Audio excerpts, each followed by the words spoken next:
ஸ்ரீ காளிமாதா ஜோதிடம் உலக புகழ்பெற்ற ஜோதிடர் பண்டித் மகாராஜா. காதல், கல்யாணம், உத்தியோகம், வியாபாரம், கல்வி, குழந்தை பாக்கியம் மற்றும் மந்திர சூனிய பிரச்சனைகளுக்கு நிரந்தர தீர்வு. வணக்கம். செய்தி வீச்சு உங்களை வரவேற்றுக் கொள்கிறது.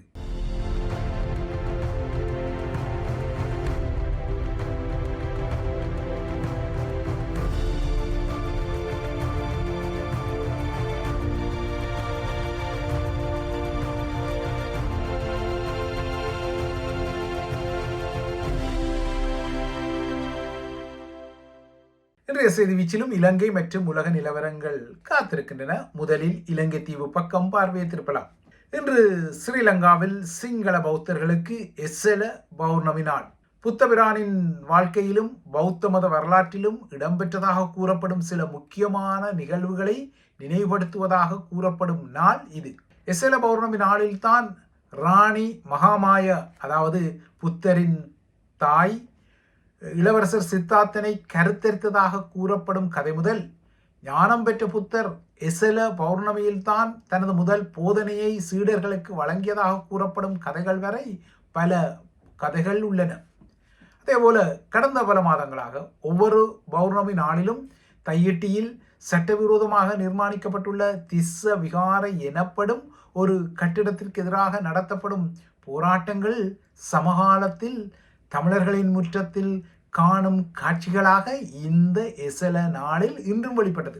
இந்த எஸ்ஸல போயா நாளுக்கு முன்னதாக நேற்று முன்தினம் கொழும்பில் கூடிய ஆயிரக்கணக்கான பௌத்த பிக்குகள் அரசிலிருந்து பௌத்தத்தை பிரித்து கொள்ள முடியாது, பௌத்த மத நம்பிக்கையற்றவர்கள் நாட்டை ஆட்சி செய்யக்கூடாது, வடக்கு கிழக்கில் உள்ள 1000க்கும் மேற்பட்ட பௌத்த புராதன இடங்களை பாதுகாக்க நடவடிக்கைகள் எடுக்கப்பட வேண்டும், வடக்கு கிழக்கில் புத்தர் சிலைகளை யாரும் கைதொட முடியாது, அதற்கு புதிய சட்டங்கள் வேண்டும் என பல சூளுரைகளுடனான பிரகடனங்கள் எல்லாம் அறியப்பட்டன. ஆனால் இவ்வாறாக கொழும்பில் கூடிய இந்த பௌத்த காவிகளுக்கு புத்தரின் முதல் உபதேசமாக எஸ்ஸல பூரணை நாளில் இன்று நினைவுபடுத்தப்படும் தம்ம சக்க பௌத்தனாவில், அதாவது தம்ம போதனைகளில் துன்பங்களுக்கெல்லாம் ஆசையும் பற்றுமே முக்கிய காரணங்கள் என்பது உட்பட்ட 4 உன்னத உண்மைகளை இந்த நாள் நினைவுபடுத்துவது குறித்து கிஞ்சித்தும் கவலையும் இல்லை, அது சார்ந்த எந்த பிரச்சனையும் இல்லை. சிங்கள கடும்போக்கு பௌத்த பிக்குகளை பொறுத்தவரை அவர்களுக்கு தமிழின விரோத ஒன்றுதான் முக்கியமான உபதேசமாக இருக்கின்றது. புத்தரின் முதல் உபதேசமான ஆசையும் பற்றுமே துன்பங்களுக்கு முக்கிய காரணம் என்பது உட்பட 4 உன்னத உண்மைகளை வெளிப்படுத்தியதாக கூறப்படும் இன்றைய எஸ்ஸல பௌர்ணமியில் தையிட்டியில் அடாவடியாக எடுக்கப்பட்ட தமது பூர்வீக காணிகளை மீண்டும் தம்மிடம் கையளிக்குமாறு கோரி காணி உரிமையாளர்கள் இன்று தையிட்டி விகாரையை வழிபடச் சென்ற சிங்களவர்களுக்கு முன்னால் ஒரு போராட்டத்தையும் நடத்தி காட்டினர். இதேபோல போதைப்பொருள் கடத்தல் வலையமைப்பின் முக்கிய நபரான பாதாள முகம் ரத்மலான சைமா போன்ற பௌத்தர்கள் எல்லாம் அவர்களின் அன்கோவுடன் மலேசியாவில் கைது செய்யப்பட்டுள்ளதான செய்தியும் எஸ்ஸல பௌர்ணமி நாளில் தான் வந்திருக்கின்றது. பாதாள உலக கும்பல் தலைவரான கஞ்சிவானி இம்ரான் என்பவரின் மிக நெருங்கிய கூட்டாளியாக கருதப்படும் இந்த ரத்மலான சைமா மாட்டுப்பட்ட விடயம் இப்போது ஸ்ரீலங்கா காவல்துறைக்கு ஒரு முக்கியமான நகர்வாக இருக்கக்கூடும். ஸ்ரீலங்காவை பொறுத்தவரை அதன் மிகவும் பிரபலமான பௌத்த கலாச்சார விழாக்களில் ஒன்றான புத்தரின் புனித தந்தத்தை காவும் கண்டி எஸ்ஸல பிரகராவு நாளும் இந்த எஸ்ஸல பௌர்ணமியுடன் தொடர்புடையது என்பது நீங்கள் நினைவுபடுத்தத்தக்கது. இன்று ஜூலை 29 தற்செயலாக எஸ்ஸல பௌர்ணமி நாளுடன் தொடர்பட்டு வந்துள்ள நிலையில் 1987 ஆண்டில் இதே ஜூலை 29 தான் இலங்கை இந்திய, அதாவது இந்தோ ஸ்ரீலங்கா ஒப்பந்தம் கைச்சாத்திடப்பட்ட நாள் என்பதும் நினைவுபடுத்தலுக்குரியது. வடக்கு கிழக்கு மாகாணங்களின் தற்காலிக இணைப்பு, 13ஆம் திருத்தத்தின் மூலம் மாகாண சபைகளுக்கு அதிகார பகிர்வு, தமிழ் மொழிக்கு இலங்கையில் மேலதிகமான அதிகாரபூர்வ அங்கீகாரம், போர் நிறுத்தம் மற்றும் ஆயுத களைவு, ஒப்பந்தத்தை நடைமுறைப்படுத்த இந்திய அமைதிகாக்கும் படையை இலங்கையில் விரவி விடுவது, தமிழ் போராளி அமைப்புகளின் ஆயுதங்களை களைவது உட்பட்ட முக்கிய விடயங்களுடன் இந்திய பிரதமர் ராஜீவ் காந்தியும் ஸ்ரீலங்காவின் அப்போதைய அரசு தலைவர் JR ஜெயவர்தனாவும் கொழும்பில் இந்த ஒப்பந்தத்தில் கையெழுத்திட்ட நாளின் 39ஆம் ஆண்டு நினைவு இன்று கடக்கின்றது. இந்த ஒப்பந்தம் கைச்சாத்திடப்பட்ட காய முன்னரே அதனுடன் தொடர்பட்ட அனைத்து முக்கிய தரப்புகளின் நம்பிக்கையையும் இந்த ஒப்பந்தம் இழந்ததால் போரை முடிவுக்கு கொண்டு வருவதற்காக மேற்கொள்ளப்பட்ட இந்த ஒப்பந்தம் மறுதலையாக புதிய மோதல்களை இலங்கை தீவில் உருவாக்கி இறுதியில் அது முற்றியாக சரிந்த கதை உங்களுக்கு தெரிந்த கதை. இன்று வரை இந்தியாவாலும் இந்த ஒப்பந்தத்தை செயற்படுத்த முடியாத நிலை உள்ள பின்னணியில் அன்று இந்த ஒப்பந்தத்தை இதே நாளில் கடுமையாக எதிர்த்து கொழும்பில் பெரும் வன்முறைகளை விதைத்த அதே JVPயின் இப்போதைய தலைவரும் ஸ்ரீலங்காவின் அரசு தலைவருமான அனுர திசாநாயக்கா எதிர்வரும் ஆகஸ்ட் 3ஆம் தேதி இலங்கையின் 6 தமிழ் மற்றும் முஸ்லிம் கட்சிகளுடன் பேச உள்ளதான செய்திகள் எல்லாம் இந்த ஒப்பந்தத்தின் 39ஆம் ஆண்டின் நினைவில் வந்திருக்கிறது. இலங்கை தமிழரசு கட்சி, ஜனநாயக தமிழ் தேசிய கூட்டமைப்பு, ஸ்ரீலங்கா முஸ்லிம் காங்கிரஸ், அகில இலங்கை மக்கள் காங்கிரஸ், இலங்கை தொழிலாளர் காங்கிரஸ், தமிழ் முற்போக்கு கூட்டணி ஆகிய இந்த 6 கட்சிகளின் கரங்களில் அனுரகுமார திசாநாயக்காவை சந்திக்கும் போது என்ன அஜெண்டா இருக்கும் என்பது இப்போதைக்கு துல்லியமாக தெரியவில்லை. எனினும் இலங்கையின் ஏனைய மாகாணங்களுக்கு மாகாண சபை தேர்தல்களை நடத்தாவிட்டாலும் பரவாயில்லை, வடக்கு மற்றும் கிழக்குக்காவது அதனை நடத்தி கொள்ளுங்கள் என வடக்கு கிழக்கு கட்சிகள் கோரலாம். இந்த கோரிக்கைக்குரிய திட்டங்கள் இந்தோ ஸ்ரீலங்கா ஒப்பந்தத்தின் 39ஆம் ஆண்டு இன்று கடக்கும் நிலையில் நிலையிலாடுகின்றன. இதற்கு அப்பால் வலிமையான குரல்களாக முன்வைக்கப்படும் சில விடயங்களும் அனுரவிடம் இந்த சந்திப்பின் போது முன்வைக்கப்படலாம். குறிப்பாக ஸ்ரீலங்காவின் உத்தேச புதிய அரசியல் அமைப்பில் தமிழ் மக்களுக்கு உரித்துக்கள் உறுதிப்படுத்தப்பட வேண்டும் என்றோ, தமிழ் பகுதிகளில் இராணுவ ஆக்கிரமிப்பில் உள்ள காணிகள் விடுவிக்கப்பட வேண்டும் என்றோ, இல்லையென்றால் பயங்கரவாத தடை சட்டம் நீக்கப்பட வேண்டும் என்றோ, இல்லையென்றால் தமிழ் பகுதிகளில் தொல்பொருள் திணைக்களத்தின் நிலப்பிடிப்புகளுக்கு எதிர்ப்பு தெரிவிப்பது போன்றன இந்த பேச்சுக்களில் தமிழர் தரப்பால் முன்வைக்கப்படக்கூடும். அனுர தரப்பு கடந்த 2024 இடம்பெற்ற தேர்தல் கால பரப்புரைகளின் போது தமது அரசாங்கம் உருவாகி 1 வருட காலத்துக்குள் மாகாண சபை தேர்தல்கள் நடத்தப்படும் என தேர்தல் காலத்தில் வாக்குறுதிகளை வழங்கியிருந்தது. ஆனால் இந்த வாக்குறுதிகளும் கடந்து அரசாங்கமும் உருவாகி 2 வருடங்கள் ஆகும் நிலையில் இன்னமும் மாகாண சபை தேர்தல்கள் அனுர தரப்பே தேர்தலில் உறுதியளித்தது போல, அதாவது பரப்புரைகளில் உறுதியளித்தது போல இன்று வரை நடத்தப்படவும் இல்லை, அதற்கான அசுமாத்தியங்களும் இல்லை. கருத்து கணிப்புகளில் அனுர தரப்புக்கு சாதகங்கள் இருப்பதாக கூறப்பட்டாலும் நடைமுறையில் தமது செல்வாக்கு கடுமையாக இலங்கை மக்களிடம் தேய்வடைவதான ஒரு குறுகுறுப்பு அரசாங்கத்துக்கு இருப்பதால் மாகாண சபை தேர்தலை பின்னடிப்பதாக இல்லையென்றால் இழுத்தடிப்பதாகவும் கூறப்படுகின்றது. இதற்கு அப்பால் ஐரோப்பிய ஒன்றியத்தின் GSP+ வரிச்சலுகை முடிவு மற்றும் செப்டம்பர் மாத ஜெனீவா அமர்வு ஆகியன வரவுள்ள நிலையில்தான் அதற்கு 1 மாத காலத்துக்கு முன்னர், அதாவது செப்டம்பருக்கு 1 மாத காலத்திற்கு முன்னரான ஆகஸ்டில் அனுரகுமார திசாநாயக்கா தமிழ் பேசும் கட்சி தலைவர்களை சந்திப்பது அவரது தரப்பில் ஒரு தற்பாதுகாப்பு ஆட்டமாகவும் இருக்கக்கூடும். அதிலும் அனுர இவ்வாறான ஒரு வாய்ப்பை தேடுவதற்கு முன்னரே தமிழ் பேசும் கட்சிகளிலிருந்து இவ்வாறான ஒரு சந்திப்புக்கு கோரிக்கை விடுக்கப்பட்ட ஒரு வளையம் எறியப்பட்டது. அனுரவை பொறுத்தவரை பழம் நழுவி பாலில் விழுந்து அதுவும் நழுவி வாயில் விழுந்த கதையை நினைவூட்டக்கூடும்.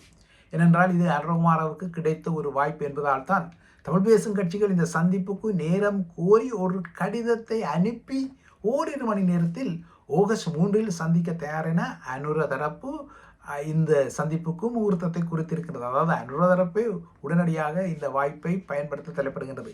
இதனை மறுவளமாக நோக்கி கொண்டால் அனுரவுக்கு இவ்வாறான ஒரு வாய்ப்பை வழங்குவதற்காகத்தானா தமிழ் பேசும் கட்சிகளில் உள்ள சில அனுர ஆதரவு சிலிப்ப செல்கள் இந்த கோரிக்கையை, அதாவது இந்த பேச்சுக்களை நடத்துவதற்குரிய கோரிக்கையை எறிந்ததா என்ற ஒரு ஐயம் வந்தால் அந்த ஐயத்திலும் ஒரு தர்க்கமான காரணம் இருப்பதை யாரும் புறந்தள்ளி கொள்ள முடியாது.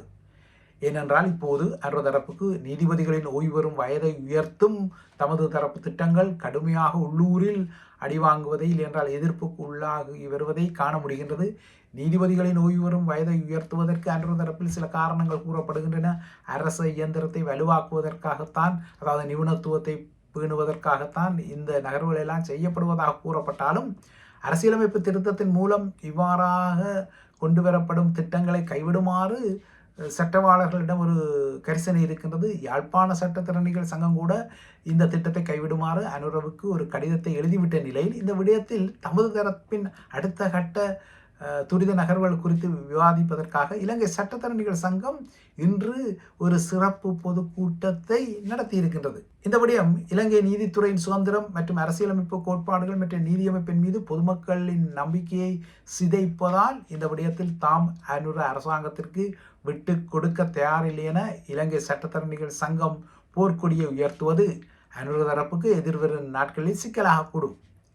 இலங்கை நீதித்துறை நகர்வுகள் இவ்வாறு இருக்க, சவுதி நீதிமன்றத்தின் ஒரு தீர்ப்பு அங்கு பணிபுரிந்த கிழக்கைச் சேர்ந்த தமிழரான அனோஜனை இப்போது உள்ளே தள்ளியிருக்கிறது. இறைதூதர் முகமது நபியை முகநூலில் மத நிந்தனை செய்ததான குற்றத்தில் 5 வருட சிறை தண்டனையும் 3 மில்லியன் சவுதி ரியால் அபராதம் இவருக்கு விதிக்கப்பட்ட நிலையில் குறித்த தண்டப்பணத்தை அவர் செலுத்தாவிட்டால் மேலதிகமாக 5 வருடங்கள் சிறையில் அவர் இருக்க வேண்டி வரும் என்ற கவலைக்குரிய செய்தியும் வந்திருக்கின்றது.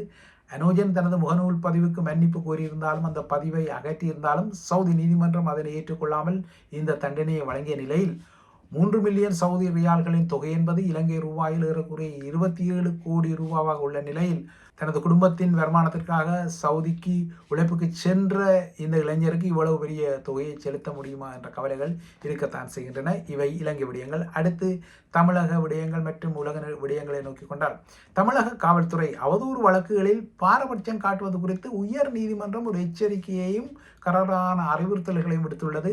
நாம் தமிழர் கட்சியின் தலைமை ஒருங்கிணைப்பாளர் சீமான் குறித்து ஆதாரமற்ற குற்றச்சாட்டுகள் தெரிவிக்கப்பட்டமை குறித்து தொடரப்பட்ட வழக்கில் தான் இந்த எச்சரிக்கை தமிழக காவல்துறைக்கு விடுக்கப்பட்டுள்ளது. அதாவது சமூக வலைத்தள பதிவாளரும் சினிமா விமர்சகருமான பிஸ்மி அளித்த செவியொன்றில் சீமான் திமுக தலைவர் ஸ்டாலினிடம் 100 கோடி ரூபாவை பெற்றதாக ஆதாரமற்ற ஒரு குற்றச்சாட்டை தெரிவித்திருந்தார். இதேபோல இன்னொரு சமூக வலைத்தள பதிவரான தமிழன் கோகுல் தனது முகநூல் பக்கத்தில் போலியான நிலைப்படங்களை சீமான் தொடர்பாக பதிவிட்டு அவர் மீது தனிநபர் தாக்குதலை செய்திருந்தார். இவர்கள் மீது நடவடிக்கை எடுக்க கூறி காவல் நிலையத்தில் தொடர்ந்து முறையீடுகளை அளித்தும் நடவடிக்கை எடுக்காததால் இந்த வழக்கு தொடரப்பட்டது. இந்த வழக்கை விசாரித்த நீதிபதி தமிழகத்தில் சீமான் தவிர்க்க முடியாத ஒரு தலைவர் என்றும் வெற்றி தோல்விக்கு அப்பால் அவர் ஒரு முக்கியமான தலைவர் என்ற நிலையில் முதல்வர் விஜயை அவதூறாக பேசியதால் உடனடியாக திமுக சட்டமன்ற உறுப்பினர்கள் எல்லாம் கைது செய்கின்றீர்கள், அவ்வாறான நடவடிக்கையை சீமான் மீதான அவதூறு வழக்கில் ஏன் எடுக்கவில்லை என ஒரு வினா நீதிமன்றத்தால் கூறப்பட்டுள்ளது. அத்துடன் அவதூறு வழக்குகளில் பாரபட்சமான நடவடிக்கையை நீதிமன்றம் வேடிக்கை பார்க்காது என நீதிபதி குறிப்பிட்டதுடன் சீமான் தொடர்பான போலியான நிழற்படங்களை உடனடியாக அகற்றவும் இந்த வலையொலி பதிவாளர்களுக்கு கராரான உத்தரவுகளை பிறப்பித்தார். அத்துடன் அவதூறு வழக்குகளில் பாரபட்சமான நடவடிக்கையை நீதிமன்றம் வேடிக்கை பார்க்காதென குறிப்பிட்ட நீதிபதி சீமான் தொடர்பான போலியான நிழற்படங்களை உடனடியாக அகற்றவும் குறித்த வலைத்தள பதிவாளர்களுக்கு உத்தரவை பிறப்பித்திருக்கின்றார். இன்று இந்த வழக்கில் மேலதிக விசாரணைகள் இடம்பெறும் எனவும் அவர் நேற்று அறிவித்திருந்தார். இன்று இந்த வழக்கு மீண்டும் உயர் நீதிமன்றத்துக்கு வருகின்றது. அடுத்து உலக விடயங்களை நோக்கினால், அமெரிக்காவும் ஈரானும் கடந்த 4 நாட்களாக பரஸ்பர தாக்குதல்களை நடத்தாது அமைதி காத்த நிலையில் நேற்றிரவு திடீரென ஈரான் அமெரிக்க நிலைகள் மீது ஏவுகணை தாக்குதல்களை மேற்கொண்டது. எனினும் ஈரான் ஏவிய ஏவுகணைகள் அனைத்தும் இடைமறிக்கப்பட்டதாக அமெரிக்க இராணுவம் அறிவித்துள்ளது. இந்த தாக்குதலில் ஜோர்டானில் உள்ள ஒரு அமெரிக்க தளம் குறிவைக்கப்பட்டதாக தெரிகிறது. ஈராக்கில் உள்ள பாப்புலர் மொபிலைசேஷன் ஃபோர்ஸஸ் எனப்படும் மக்கள் திரட்டல் படையணி கட்டமைப்பின் மீது சவுதியுடன் இணைந்து அமெரிக்கா திடீர் வான்வழி தாக்குதல்களை நடத்தியதால் அதில் பலர் கொல்லப்பட்டு பெரும் அழிவுகள் ஏற்பட்ட நிலையில் ஈரானிய ஆதரவு கொண்ட இந்த தளத்தின் மீது நடத்தப்பட்ட தாக்குதல் ஈரானை சீற்றப்படுத்தியதால் தான் இந்த தாக்குதல்கள் நடத்தப்பட்டதாக கூறப்படுகின்றது. இதேவேளை இஸ்ரேலிய பிரதமர் பெஞ்சமின் நெத்தன்யாகு நேற்று அமெரிக்க அரசு தலைவர் டொனால்ட் ட்ரம்புடன் வாஷிங்டனில் பேச்சுக்களை நடத்திய வேளையிலும் ஈரானின் இந்த திடீர் தாக்குதல் அமெரிக்க நிலைகள் மீது நடத்தப்பட்டிருக்கின்றது. இந்த தாக்குதலின் பின்னணி இல்லையென்றால் அதில் சொல்லப்படாத விடயங்கள் குறித்து மிக்ஸ் அண்ட் மேட்ச் பதிவில் பார்க்கலாம். அந்த பதிவுக்காக காத்திருங்கள். இறுதியாக ஜப்பானில் ஏற்பட்ட நிலநடுக்கத்தில் குறைந்தது 13 பேர் உயிரிழந்துள்ள நிலையில் இடிந்து விழுந்த வணிக வளாகத்தில் சிக்கியுள்ளவர்களை மீட்கும் பணி தற்போது தீவிரமாக இடம்பெற்று வருகின்றது. ஏயோன் வணிக வளாகத்தின் இடிபாடுகளுக்குள் சிலர் சிக்கியுள்ளதாக கூறப்படும் நிலையில் அவர்களை மீட்பது குறித்தே இப்போது அரசாங்கத்தின் முக்கிய கவனம் இருப்பதாக தெரிகிறது. மீட்பு பணிகள் தொடர்ந்தும் இடம்பெற்று வருகின்றன. இவைதான் ஐபிசி தமிழின் செய்தி வீச்சு. தொடர்ந்தும் ஐபிசி தமிழுடன் இணைந்திருங்கள்.